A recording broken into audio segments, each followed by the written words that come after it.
Hello, Lucy and Acadia. I have a great book to read to you this morning. It's morning my time. I don't know what time it is where you are, but in New Jersey, it's still morning. Um, and it's a chapter book, and I think you know these books. It's Mercy Watson, and there's several Mercy Watson books. Mercy Watson's a pig, it's a really cute pig. He belongs to the Watson, and his name is Mercy. I remember reading this same story to Joseph maybe 2 years ago, maybe 3 years ago. Anyway, I enjoyed it. Hopefully Joseph enjoyed it too, and I hope you will. So here we go.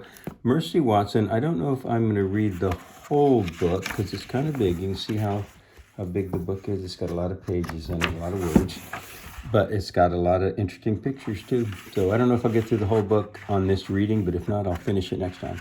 Mercy Watson, to the rescue. This is where Mercy Watson lives. See, a nice little street there. There's a sunset, two houses. They got the trees in front of the houses. Very nice. He looks like he lives in a very nice place. And he has two very nice owners or parents or friends. I'm sure they're all of those things.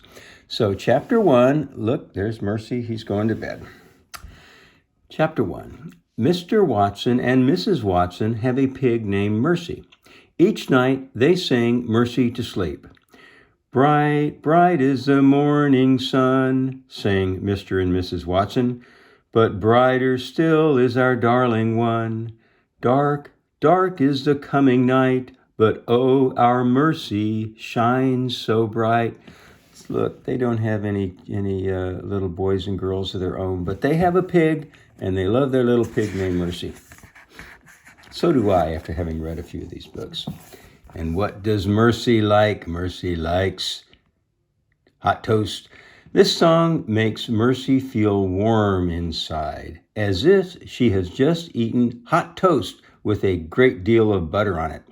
Mercy likes hot toast with a great deal of butter on it. But when Mr. and Mrs. Watson kiss her goodnight and turn off the light, Mercy's room becomes dark, very dark. Look, there's Mercy. That's a great drawing, isn't it? Boy, Mercy looks like she's scared of the dark. And Mercy does not feel warm and buttery toasty inside anymore. She feels afraid. One night, after Mr. and Mrs. Watson sang their song about the sun, kissed Mercy good night, and turned off the light, Mercy decided something. She decided that she would be much happier if she wasn't sleeping alone. So Mercy got out of her bed and went and got in bed with Mr. and Mrs. Watson. Oh, that's a silly picture. I like that. She snuggled up between them.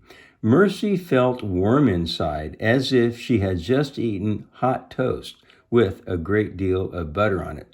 You're probably getting the theme. Mercy really likes hot toast with a great deal of butter on it. So do I, and maybe a little jam too. Chapter 2. Mr. Watson and Mrs. Watson and Mercy were all in bed together. They were all dreaming. Mr. Watson was dreaming of driving a very fast car. Vroom, said Mr. Watson in his sleep. Vroom, vroom. There he is. He's driving this fast car. Mrs. Watson was dreaming of buttering hot toast for Mercy. She buttered one piece, and then another piece, and then another. Have some more, dear, Mrs. Watson said in her sleep. Eat up. Yum, yum. Mercy was dreaming about, yes, you guessed it, hot buttered toast, too.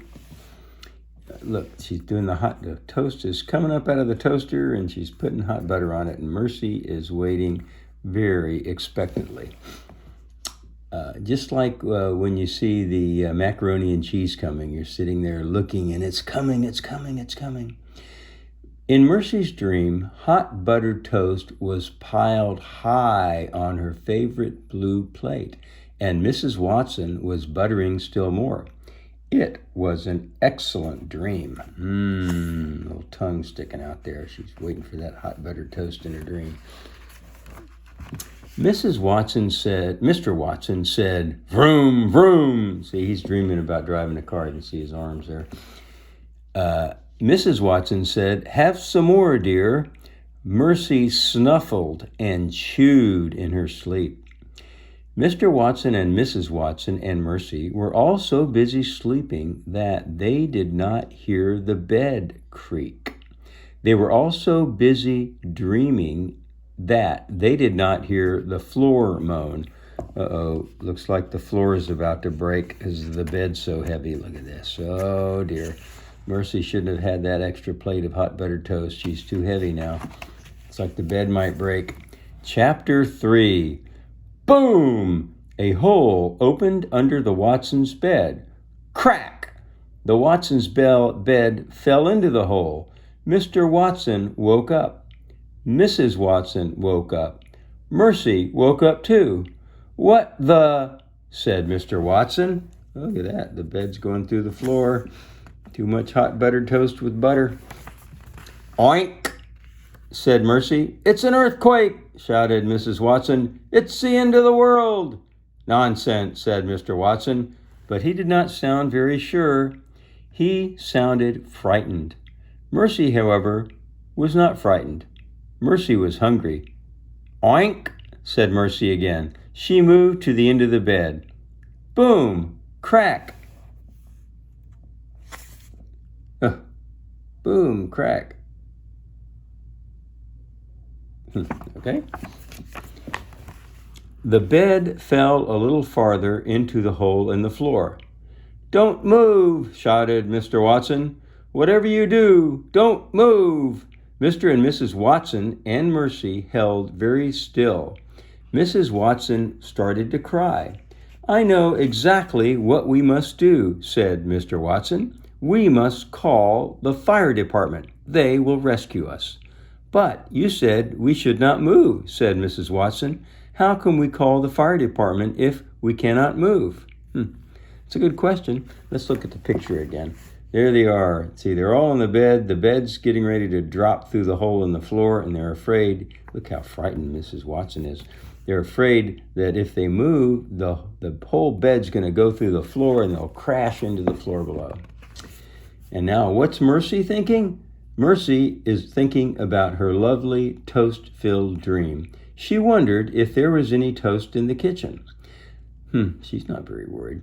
While Mr. Watson and Mrs. Watson were arguing, Mercy hopped off the bed.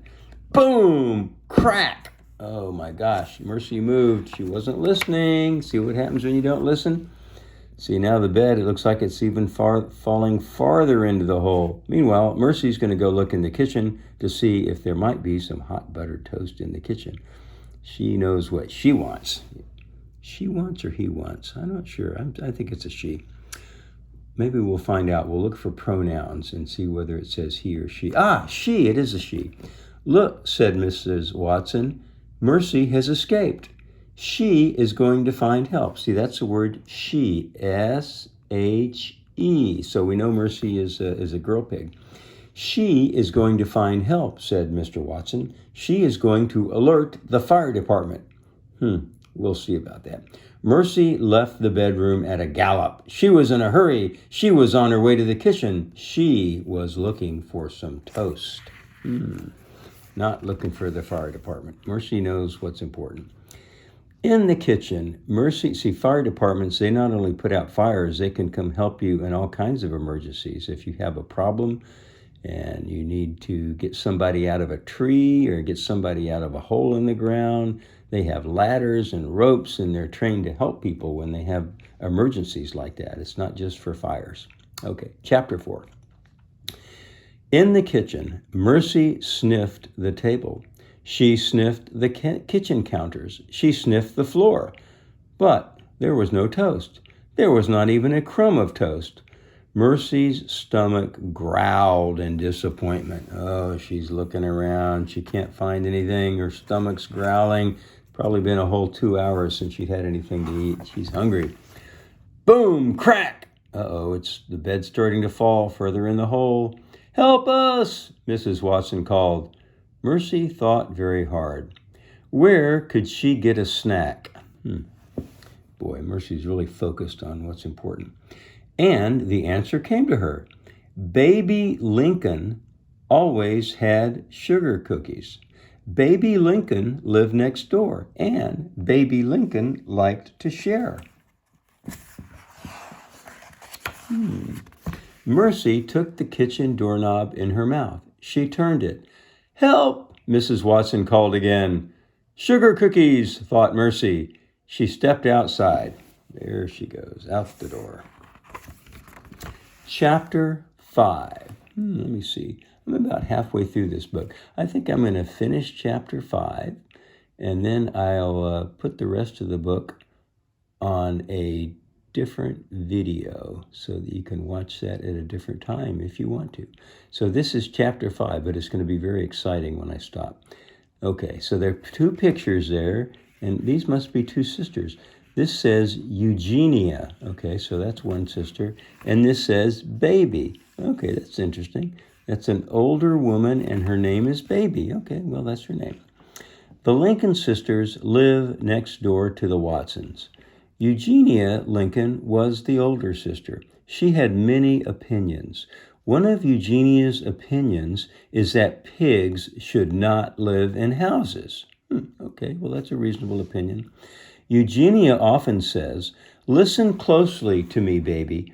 Pigs are farm animals. They belong on farms. They do not belong in houses. Yes, sister, says Baby. Okay, Eugenia must be the older sister.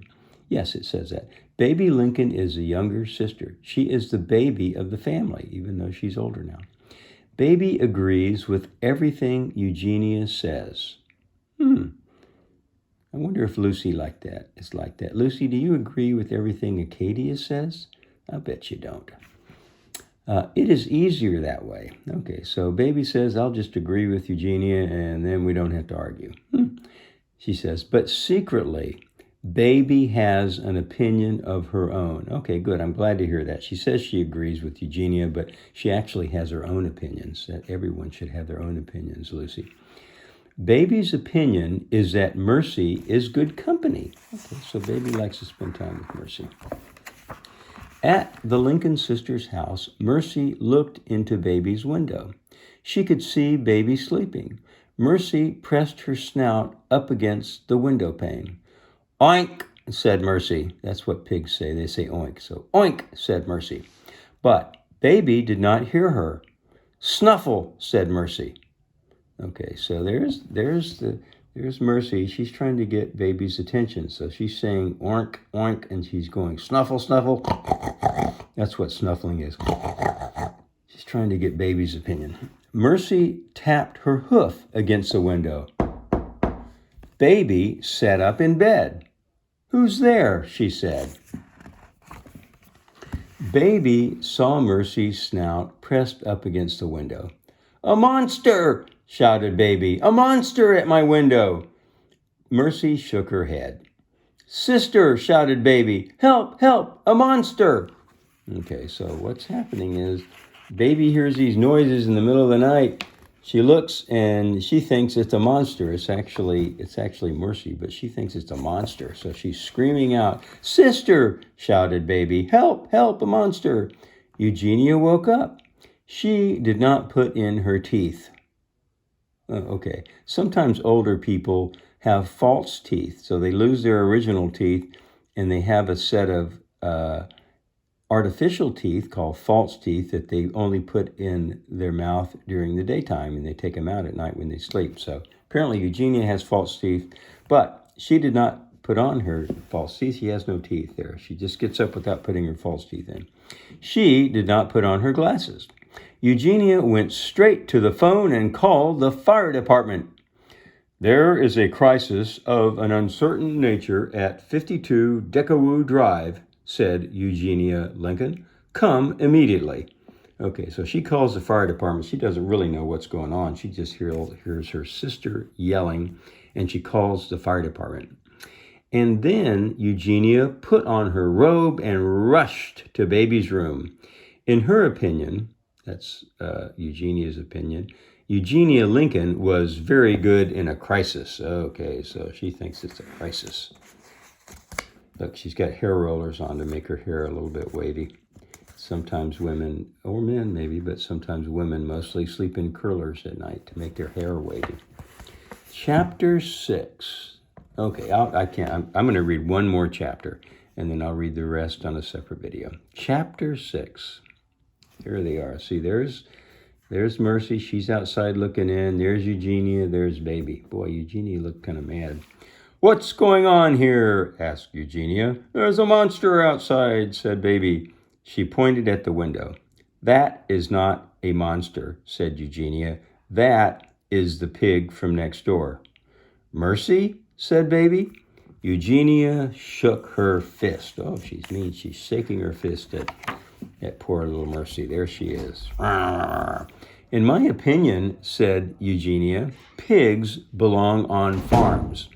"Yes, sister," said Baby. Eugenia tapped a knuckle against the window. Tap, tap, tap. "Get out of my yard," she shouted at Mercy. "Oh, sister," said Baby, "don't yell at her. You'll hurt her feelings." "She doesn't have feelings," shouted Eugenia. "She's a pig." "Oh," said Baby, "I'm sure you're wrong, dear." "I am not wrong," Eugenia shouted. "I'm never wrong. I know a pig when I see one." Eugenia scowled. She pressed her nose against the window pane. Wonder what that looks like. Pressed her nose. Mercy stared at Eugenia. Eugenia stared at Mercy. See, they're looking at each other through the window pane. "Pig!" shouted Eugenia. She turned and ran out of Baby's room. "Oh dear," said Baby Lincoln. "Oh my. Oh my. Oh, Baby Lincoln," she's worried. Eugenia's being mean to Mercy. Chapter 7, and we're going to pick up with Chapter 7 next time. I'm about halfway through, so you can look forward to that. And I hope you enjoyed the first half of the story. We'll find out what happens in the second half. Bye-bye, girls.